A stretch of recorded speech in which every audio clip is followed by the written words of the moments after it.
পবিত্র বাইবেলের প্রার্থনাকে সংক্ষিপ্ত রূপেতেই আমি আপনাদের সামনে আনছি। আজকে আমি 54 গীতসংহিতা তার প্রার্থনাকে দেখব সবাই মিলে। প্রথম পদ থেকে আমরা পড়ব। ঈশ্বর, তোমার নামে আমাকে পরিত্রাণ করো, তোমার পরাক্রমে আমার বিচার নিষ্পত্তি করো। হে ঈশ্বর, আমার প্রার্থনা শুনো, আমার মুখের বাক্যের কর্ণপাত করো। কেননা অপরিচিত লোকরা আমার বিপক্ষে উঠিয়াছেন, দুর্দান্ত লোকেরা আমার প্রাণের অন্বেষণ করিয়াছেন, তাহারা ঈশ্বরকে সম্মুখে রাখে নাই। দেখো, ঈশ্বর আমার সাহায্যকারী, প্রভু আমার প্রাণরক্ষকদের মধ্যবর্তী। তিনি অমঙ্গল আমার গুপ্ত শত্রুদের কাছে ফিরিয়া দিবেন। তুমি আপন সত্যে তাহাদেরকে সংহার করো। আমি তোমার উদ্দেশ্যে স্বইচ্ছার বলি উৎসর্গ করিব। হে সদাপ্রভু, তোমার নামের স্তব করিব, কেননা তাহা উত্তম। কারণ তিনি আমাকে সমস্ত সংকট হইতে উদ্ধার করিয়াছেন এবং আমার চক্ষু আমার শত্রুগণের দশা দেখিয়াছে। রাইট। তো এমন পড়ার পর হয়তো এই গীত আমরা বুঝতে পারিনি, পড়ার পরেও বুঝতে পারিনি। যখন আমরা পড়েছি ওটা সে ধ্যান করলেই তখন আমরা বুঝতে পারব। এখন আপনাদেরকে বোঝানোর চেষ্টা করছি। প্রভু, তোমার নামের দ্বারাতে আমাকে মুক্ত করো, আর তোমার আশ্চর্য কাজ থেকে আমাকে ন্যায় করুন, আমাকে পরিত্রাণ করুন। মানে দাউদ এখন যন্ত্রণার মধ্যে আছে, আমার ন্যায় করুন মানে দাউদের সাথে কিছু অন্যায় হয়েছে, যন্ত্রণায় আছে, অন্যায়ও হয়েছে। যন্ত্রণা হওয়ার পর, অন্যায় করার পর দাউদ কি করছেন? প্রার্থনা। সাধারণভাবে আমাদের জীবনেতে যখন যন্ত্রণা আসে, যখন আমাদের সাথে অন্যায় করে, যখন আমাদেরকে অপমান করে, অর্থনৈতিক সংকট আসলে, অন্যায় হওয়ার পর যখন আমাদের ভালো মন্দ কথা বলে, সাধারণভাবে এই যন্ত্রণাকে সহ্য করতে পারে না, নিন্দাকে সহ্য করতে পারে না, ওই কথাকে সহ্য করতে পারে না, আর ঘুমের ওষুধের উপরে আশ্রিত হয়ে যায়। কিছু লোক বার আর রেস্টুরেন্টের উপরে নির্ভর করে ফেলে, মানে মদের উপরে। আর কিছু লোকেরা ওই যন্ত্রণাকে সহ্য করতে পারে না, টেনশনকে সহ্য করতে পারে না, ওই অপমানকে সহ্য করতে পারে না, আর ও একাকিত্বকে সহ্য করতে পারে না, আর তখন ড্রাগেতেই অভ্যস্ত হয়ে যায়, কিছু মদ্যপানের উপরে আশ্রিত হয়ে যায়। বন্ধুদের সাহায্য পাবে এমন চেষ্টা করে, আর বন্ধুদের সাথে গিয়ে বসে তো হয়তো একটু উপদেশ পাবে এমন মনে করে সে বেকার বন্ধুদের কাছে গিয়ে বসে, মদ্যপানকারী বন্ধুদের সঙ্গে সময় কাটায়। মদ্যপানকারীদের সঙ্গে বসলে কি হবে? আমরা মদ্যপানকারী হয়ে যাব। বেকার বন্ধুর সঙ্গে যদি আপনি সময় কাটান তাহলে আপনিও বেকার হয়ে যাবেন। বিপদগামী বন্ধুদের সঙ্গে ঘুরলে কি হবে? কোনো না কোনো দিন আস্তে আস্তে আপনারাও সেই বিপদের মধ্যে পড়বেন। ড্রাগে যদি আপনি অভ্যস্ত হয়ে যান তাহলে কি হবে? আপনিও ড্রাগ এডিক্ট হয়ে যাবেন। মদ্যপানে আশ্রয় হলে তাহলে কি হবে? একদিন আপনিও মদ্যপানকারী হয়ে যাবেন। ভাই ও বোনেরা, যখন আমার সামনে সমস্যা চলে আসে, যখন যন্ত্রণা আসে, দুঃখের মধ্যে, কষ্টের মধ্যে যখন আমরা চলি, পরিবারে হতে পারে, না হয় শারীরিক অবস্থা হতে পারে, যন্ত্রণায় পড়ার পর কি আমরা জগতে নির্ভর করি? কি জগতের লোকদের উপরে নির্ভর করতে হয়? জগৎ যে কিছু সময়ের জন্য খুশি দেয় তার উপরে আমরা নির্ভর হতে চাই না? হয়তো প্রতিটা বিষয়ে যিনি সমাধান দিয়ে থাকেন ঈশ্বরের উপরে আশ্রিত হতে হবে। এই সময় দাউদের জীবনকে দেখুন, সমস্যায় পড়েছে। দ্বিতীয়, ও জীবনেতে কিছু অন্যায় হয়েছে। যখন ও জীবনে সমস্যা এসছে, কি করেছেন? প্রার্থনা করেছেন। আসবেন, দেখুন, হে ঈশ্বর, তোমার নামে আমাকে পরিত্রাণ করো, তোমার পরাক্রমে আমার বিচার নিষ্পত্তি করো।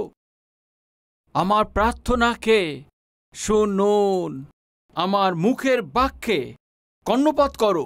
আমি দ্বিতীয়বার মনে করিয়ে দিতে চাই, দাউদ ধার্মিক আছেন, দাউদ সিদ্ধ আছে, দাউদ আত্মিক আছে। বাইবেল আমাদেরকে বলে দেয় দাউদ সদাপ্রভুর মনের লোক ছিলেন, দাউদ ঈশ্বরের মনের অনুসারী ছিলেন। তারপরে কি হয়েছে? কি সমস্যা আসেনি? কি বিপদ আসেনি? কি যন্ত্রের মধ্যে তাকে পড়তে হয়নি? কি ও জীবনের প্রতি সংকট আসেনি? কি অবশ্যই এসছে। যখন যন্ত্রণায় সামনে এসছে, যখন কষ্টের সামনে এসছে, যখন সিদ্ধতায় চলেছে, তবুও প্রভুর ইচ্ছা অনুসারে জীবনযাপন কাটিয়েছেন, তবুও সমস্যা এসছে, যন্ত্রণা এসছে, কষ্ট এসছে। এই পর্যন্ত কি ওর জীবনের এসছে? কি নিরসও হয়েছেন? কি সে হতাশা হয়েছেন? যখন আমি আগে বলেছি, কিছু লোকদের যখন যন্ত্রণা কষ্টের মধ্যে আসে, তখন ওরা কি করে থাকে? কিছু লোকেরা মদ্যের উপরে নির্ভর করে, অন্য লোকের উপরে, বন্ধুদের উপরে, ড্রাগের উপরে নির্ভর করে, নেশার ইঞ্জেকশনের উপরে নির্ভর করে, নেশার বড়ির উপরে আশ্রয় নেয়। কেন না? ওরা মনে করে ওই আমাকে উপকার দেবে। তো আজকে আপনার জীবনেতে যন্ত্রণার মধ্যে দিয়ে চলেছেন, কষ্টের মধ্যে দিয়ে চলেছেন, অসুখের মধ্যে দিয়ে চলেছেন, অর্থনৈতিক সংকটের মধ্যে, সম্পর্কে কঠিনের মধ্যেই, অপমানের মধ্যে, নিন্দার মধ্যে দিয়ে চলেছেন। তবে শুনুন, আপনি যার উপরে আশ্রয় নেওয়া দরকার ও আছে, আপনাকে যে অত্যাধিক প্রেম করেন, প্রভু যীশু খ্রিস্টের উপরে। সবচেয়ে প্রথম যে জিনিসটা আমরা শিখতে পারি, যে সমস্যা যে আসে, সাধারণ ব্যাপার আছে। সে আত্মিক লোক হতে পারে, না হয় অধার্মিকতার লোক হতে পারে। সমস্যা আসবে। বাইবেল একটা খুব সুন্দর কথা বলে। আসুন দেখবেন, যোহন লিখিত সুসমাচার 11 অধ্যায় তার প্রথম পদ থেকে পড়ব।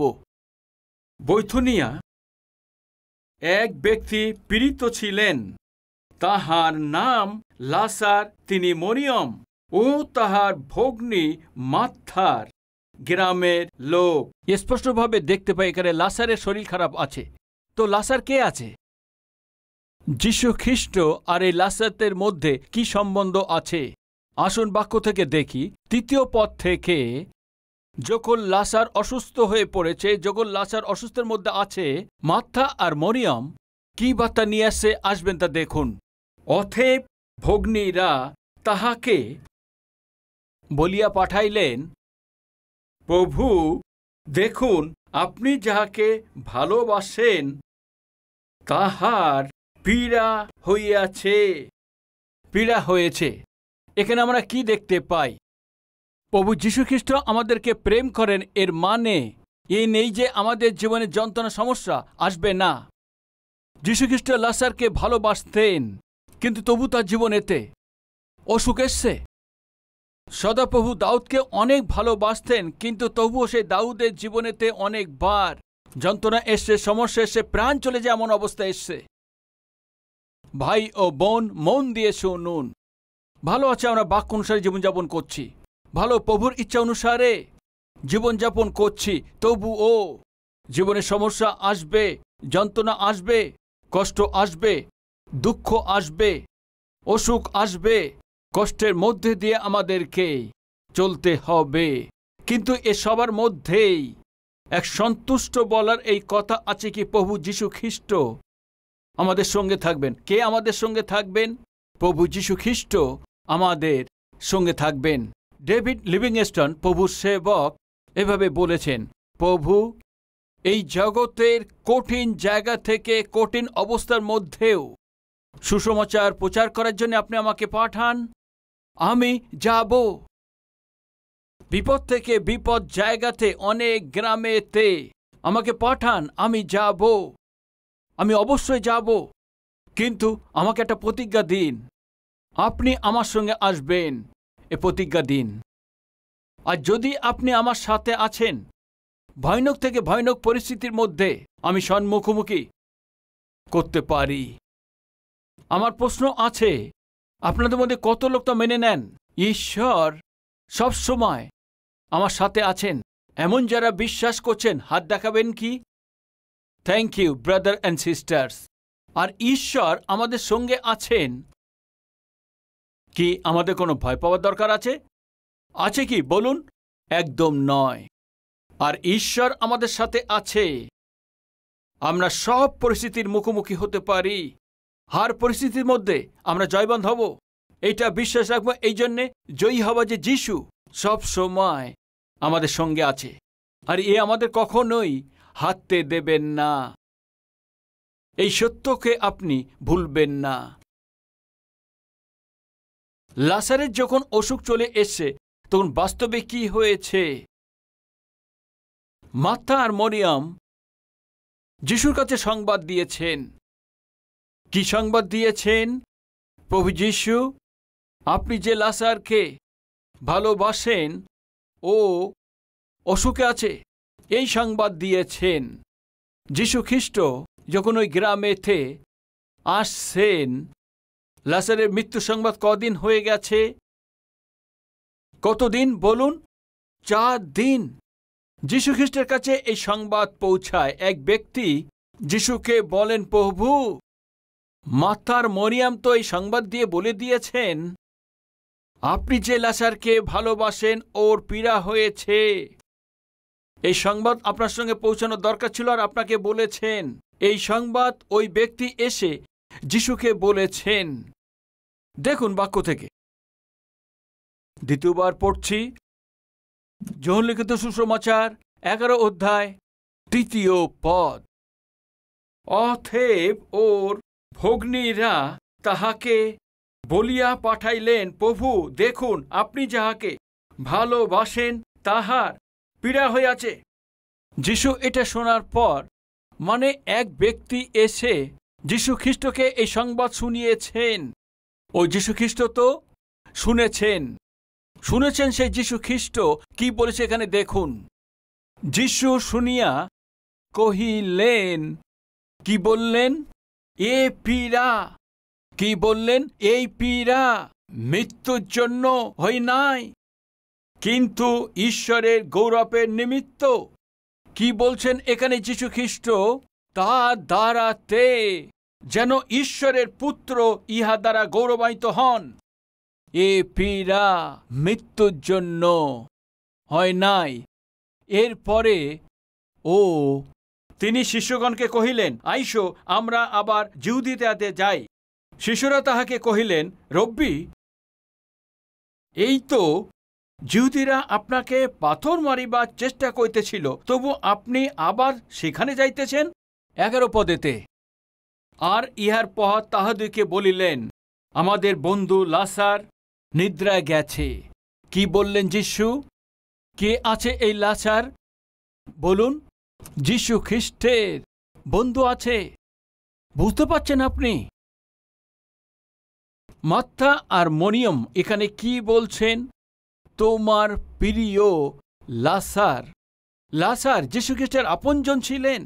শুধু তাই না, যিশু খ্রিস্ট লাজারকে একজন বন্ধু মেনে নিতেন।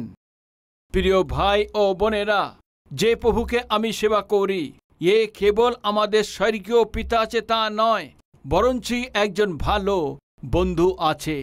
একটু আপনি ভেবে দেখুন, সমস্ত জগৎকে সৃষ্টি করেছেন এই ঈশ্বর। ও আপনাকে বন্ধু বলতে পারে, এরকমই ভাবনাই কত ভালো আছে। অনেকবার যখন প্রভুর সঙ্গে আমি কথা বলি তো সর্বশক্তিমান ঈশ্বর বলে থাকি। আমি হাঁটুতে এসে তার কাছে প্রার্থনা করি। অনেকবার যখন মনের মধ্যে কষ্ট থাকে, দুঃখ থাকে, হাঁটুতে বসতে পারি না, আরাম করে সোফাতে বসি, না হয়তো পালঙ্কের উপরে শুয়ে পড়ি, না হয়তো এক বন্ধুর সঙ্গে কিভাবে কথা বলি, আমি ওইভাবে তার সঙ্গে কথা বলি। প্রভু, হয়তো আমার অবস্থাকে আপনি বুঝতে পারছেন না, আমার পরিস্থিতি আপনি তা জানেন না। এমনভাবে অনেক তার সঙ্গে কথা বলেছি। এক বন্ধুর সঙ্গে আপনি কত খুলে কথা বলতে পারেন, একদম ওইভাবেতে আপনিও যীশু খ্রিস্টকে একটা বন্ধু হিসেবে কথাবার্তা বলতে পারেন। তার বাক্যতে তিনি বলেছেন, আমি তোমাকে দাস হিসাবে আর ডাকি না, আমি তোমাকে বন্ধু হিসাবে ডাকি। বুঝতে পাচ্ছেন? যীশু খ্রিস্ট আমাদেরকে শুধুমাত্র তোমাদের পুত্র কন্যা হিসেবে ডাকেনি, বরঞ্চ বন্ধু রূপেতেই ও স্বীকার করেছে। এই জন্যে বলছে, আমার বন্ধু লাজার শুয়ে আছে, আমি গিয়ে তাকে তুলব। বলেছেন। শিশুরা যখন এটা শুনেছে ভাবছে যে যারা শুয়ে আছে তাকে তোলা, তো এটা তো অনেক বড় কথা নয়। তখন যিশু বলেছেন, লাজার মারা গেছেন। যিশু খ্রিস্টের কাছে যে প্রতিদিন এখানে তার সে সংবাদ তিনি নিয়ে আসতেন, যে সংবাদ তার কাছে এসেছিল ওই দিনেতেই লাজার মারা গেছেন, কিন্তু ওই সংবাদ সে শোনেননি যে লাজার ওই দিন মারা গেছে। কিন্তু কে জানতেন? যিশু তা জানতেন। বাস্তবে আপনি দেখেন তো যিশুর কাছে যে সংবাদ সময় মতো পৌঁছাননি। মার্থা ও মরিয়ম নিজের ভাই লাজারের যে অসুখ হয়েছে যিশুর কাছে এ সময় মতো পৌঁছানোর অক্ষম হয়েছিল। অনেকবার আমরাও এরম করে থাকি। সমস্যাতে যখন হাত থেকে বাইরে চলে যায়, অসুখ অনেকভাবে ধরে নিয়েছে, পরিস্থিতি হাতের বাইরে চলে যায়, যখন আর কিছু বুঝতে পায় না কি করবে, তখন যিশুর কাছে আসে। যিশু, সবকিছু শেষ হয়ে গেছে, হে প্রভু, পরিস্থিতি হাত থেকে বেরিয়ে গেছে, এখন আমি কি করব তা বুঝতে পারছি না, এমন বলে থাকেন। অবস্থা নষ্ট হয়ে যাবার পর, পরিস্থিতি হাত থেকে বেরিয়ে যাবার পর আমরা প্রভুর সামনেতে এসে তাকে সে ঔষধের মতো কাজের জন্য চেষ্টা করি। প্রিয় ভাই ও বোনেরা, আমি একটা আত্মিক পিতা হিসেবে আপনাদেরকে উপদেশ দিচ্ছি, জীবনে যদি কোনো সমস্যা আসে তার শুরু থেকেই ওটা প্রভুকে বলা বুদ্ধিমান আছে। ওই দিন সংবাদ বাহক এসে, প্রভু, লাজার অসুখ হয়েছে, ওর বোনেরা আপনাকে বলেছেন। যখন ও এসে এইভাবে সংবাদ দিচ্ছে তখন যিশু জানতেন বৈথনিয়া কি হয়েছে। ওই সময় বেথনিয়ার লোকেরা লাজারের দেহকে পরিষ্কার কাপড়েতে বেঁধেছেন, ওর ওই দেহকে কবর দেওয়ার জন্য তৈরি করতে গেছে। আর সংবাদ এই যে সেখানে অপেক্ষা করছে, সংবাদ শুনতেই যীশুখ্রিস্ট দ্রুতই ওখান থেকে বেরিয়ে পড়বে। কিন্তু যীশুখ্রিস্ট জানতেন লাজার মারা গেছেন। 2 দিন পরে যিশু বেথনিয়াতে এসছেন। মন দিয়ে শুনুন, 2 দিন পরে যিশু বেথনিয়া গ্রামেতে এসছেন। তখন মার্থা বলছেন, হে প্রভু, আমার ভাই মারা গেছে, 4 দিন হয়ে গেছে। আপনি কি বুঝতে পেরেছেন বলুন? যীশুখ্রিস্ট 2 দিন দাঁড়িয়েছেন, কিন্তু লাজার 2 দিন আগেই তা মারা গেছেন। একসঙ্গে মিলে 4 দিন। আপনাদের সবার জন্য সুসংবাদ আছে। পরিস্থিতি আপনার হাত থেকে বেরিয়ে যেতে পারে। অসুখ আপনার পুরো শরীরকে বেঁধে রাখতে পারে। এমন কোনো পরিস্থিতি নেই যাকে যিশু ঠিক করে দিতে পারে না। এমন কোনো অসুখ নেই যিশু যাকে সুস্থতা দিতে পারে না। ভাই ও বোন, এই বাস্তবিক আছে, আর এটাই আপনাদের জন্য সুসংবাদ আছে। তখন যিশু একটা কথা বলেছেন, এখানে এই ফিরা মৃত্যুর জন্য একদম তা হয়নি, কিন্তু ঈশ্বরের নামকে মহিমা দেবার জন্য হয়েছে। কেউ কে আছে আমাদের মধ্যে আজকে অসুখের মধ্যে যন্ত্রণায় আছেন? কেন আমার এই অসুখ হয়েছে ভেবে নিয়ে মনেতে চিন্তিত হওয়ার জন্য? আমারই কেন এই রোগ হয়েছে মনের মধ্যে প্রভুর কাছে এখানে প্রশ্ন করার জন্যে কেউ আছেন কি? মন দিয়ে শুনুন, আমরা প্রভুর সন্তান আছি, আমরা প্রভুর স্থান দিয়েছি, আমরা তো প্রভু যীশুখ্রিস্টের উপরে নির্ভর করেছি, এই আমাদের মূল আছে। তো কেন আমাদের সাথে এমন হলো? আমাদের পরিবারে কেন এমন হলো? পুরো গ্রামের লোক আমাদের উপরে বিরোধিতা করেছেন, তবুও আমরা যীশুখ্রিস্টের উপরে বিশ্বাস করেছি। তো কেন আমাদের উপরে এই যন্ত্রণা? তো কেন আমাদের প্রতি এত কষ্ট? এমন প্রশ্ন আসা সহজ আছে। মন দিয়ে শুনুন, প্রভু যীশুখ্রিস্টের উপরে বিশ্বাস করাতেই সমস্যা, কষ্ট, অসুখ আসবে না এমন বাক্যতে কোথাও লেখা নেই। আমাকে বলুন, আগুনেতে কাকে পোড়ানো হয়, সোনাকে না কাঠকে? একটু জোরে বলুন। আজ যদি আপনি ভাবছেন আপনার আগুনের মধ্যে পোড়ানো হচ্ছে, পরীক্ষা যন্ত্রণার মধ্যে আপনাকে আগুনের মধ্যে দিয়ে নিয়ে যাওয়া হচ্ছে, আপনি মানেন তো? কেন? প্রভুর নজরেতেই আমরা সোনা আছি। কেন আগুনের মধ্যে ফেলা হয় বলেন তো? যাকোব, আমি তোমাকে দুঃখের আগুনেতে পরীক্ষার জন্যে নির্বাচিত করেছি। কোনো সময়তে ঈশ্বর কোনো লোককে দুঃখের মধ্যে তাকে পরীক্ষা করেন। ওখানে দুঃখ অর্থনৈতিক সংকটের মধ্যে হতে পারে, সে অসুখ রূপেতেও হতে পারে, পারিবারিক সমস্যাও হতে পারে, চাকরির সম্বন্ধে না হয়তো ব্যবসার সম্বন্ধ হতে পারে। কেন সন্তানদের আগুনের মধ্যে তাপ দেন জিজ্ঞেস করেন তো? কেননা ও পবিত্র আছে, এই জন্য উনি চাইছেন আমরা ওনার সন্তান আছি যেন আমরা পবিত্র হই, এই জন্য উনি আগুনের মধ্যে তাপ দেন। ইংরেজিতে খুব ভালো প্রভাব আছে, গোল্ড নেভার ফিয়ার ফায়ার, মানে সোনা কখনো আগুনকে ভয় পায় না। কেননা আগুন সোনাকে কি করেন বলুন? শুদ্ধ করে থাকেন। এইভাবে অসুখ, যন্ত্রণা, সমস্যা সবকিছু প্রভুকে যে প্রেম করেন তাদের জন্য ভালো, যাদেরকে মন হবে ও তাদের জন্য মন্দ হবে না। আজকে হয়তো আপনি কোনো যন্ত্রণার মধ্যে, সমস্যার মধ্যে, অসুখের মধ্যে, অর্থনৈতিক কষ্টের মধ্যে দিয়ে চলেছেন। ভয় পাবেন না, এটাতে প্রভু অনুমতি আপনার ভালোর জন্যই দিয়েছেন। ঈশ্বরের মনোনীত সেই যাকব কি সমস্যার মধ্যে দিয়ে যেতে হয়নি? ঈশ্বর দ্বারা মনোনীত সেই দাউদ সমস্যার মধ্যে তাকে যেতে হয়নি? ঈশ্বর দ্বারা মনোনীত সেই দানিয়েল সমস্যার মধ্যে দেশে যায়নি? ঈশ্বর দ্বারা মনোনীত হয়েছে সেই পৌল, কষ্টের মধ্যে তাকে যেতে হয়নি? সবাইকে কষ্ট স্বীকার করতে হয়েছে। আর সোনাকে যদি একটি খুব ভালো আকার দিতে হয় তাহলে কি করতে হবে? কি করতে হবে? আগুনের মধ্যে তাকে দিতে হবে, তাই না? তাপে দিতে হবে, তাই না? যখন ওর আগুনের মধ্যে ফেলা হয় তখন তো তাকে আকর্ষিত রূপ পায়। প্রিয় ভাই ও বোনেরা, আমার এই কথাকে মন দিয়ে শুনুন। সোনাকে কত সময় আগুনের মধ্যে ফেলে রাখা হয় জানেন কি?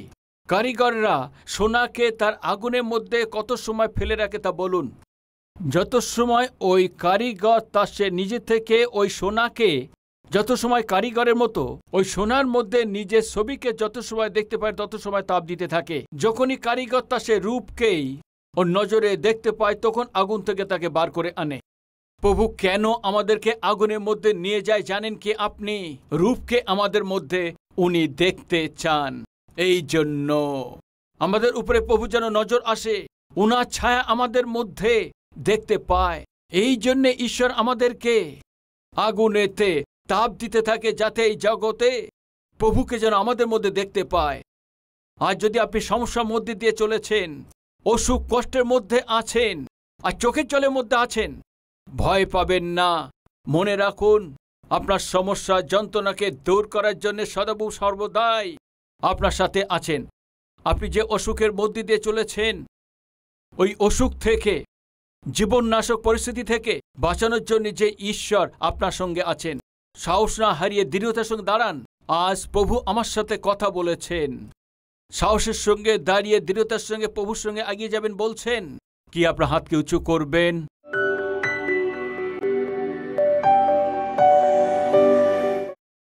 মহাপবিত্র প্রেমিক পিতা ঈশ্বর অনেক স্পষ্টতাভাবে ৫৪ গীতসংহিতাতেই আপনি আমাদের সাথে কথা বলেছেন।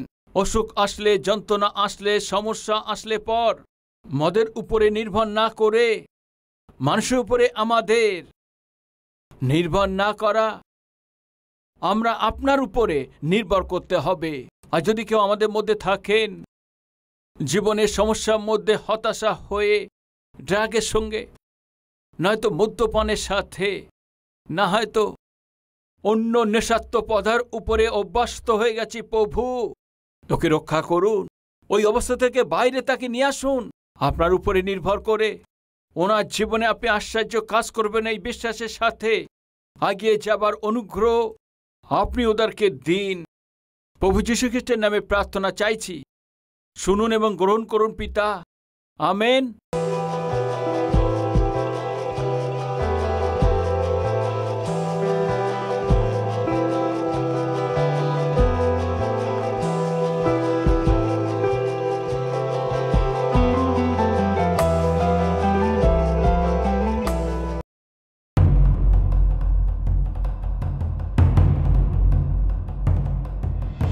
Calvary Temple has undertaken numerous programs for the welfare of its congregation and the people in general. Calvary Temple Birthday Cake. Dr. Satish Kumar always desired to personally greet his church members on their birthdays. but the Lord gave a thought to Dr. Satish Kumar. On the occasion of each birthday, a Calvary team prepares a birthday cake with a lovely greeting card and a promise scripture and visits the church members' house. They spend time with the family praying for them and have a wonderful birthday celebration. This small deed of kindness has touched the hearts of thousands of church members who have no one to celebrate their birthdays with. Calvary Temple Midday Meal.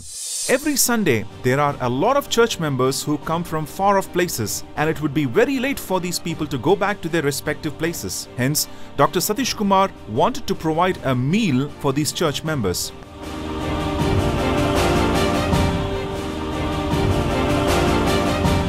And to cater to such a large group of people, the Calvary Soldiers team works hard and prepares a wonderful meal for them.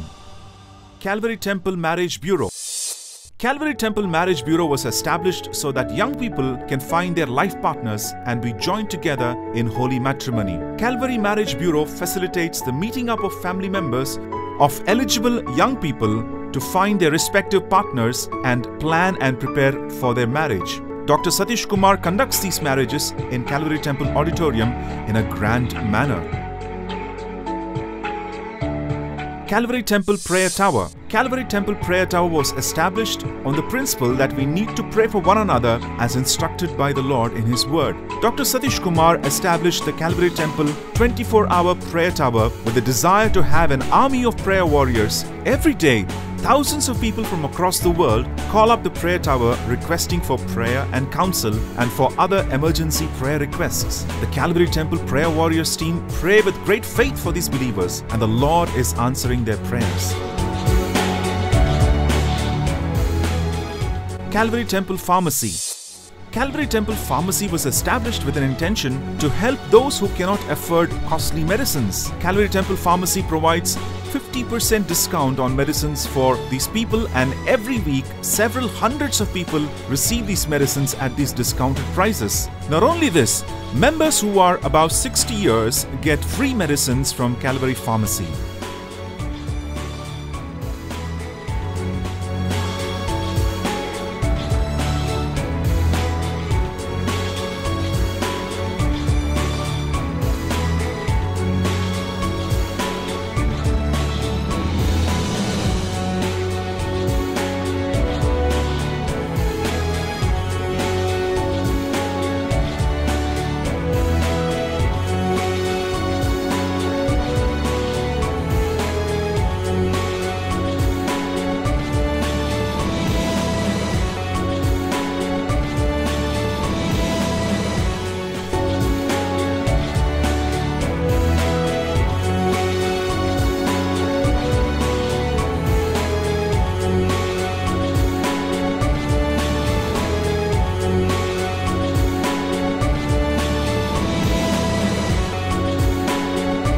Calvary Monthly Pension. With the desire to help orphans and the homeless, Dr. Satish Kumar has planned for a monthly pension or allowance scheme to support them. Each orphan and the homeless church member gets a monthly pension to support their daily needs. আমাদের ঠিকানা Calvary post box number 30 Kukatpally Hyderabad 72 Telangana.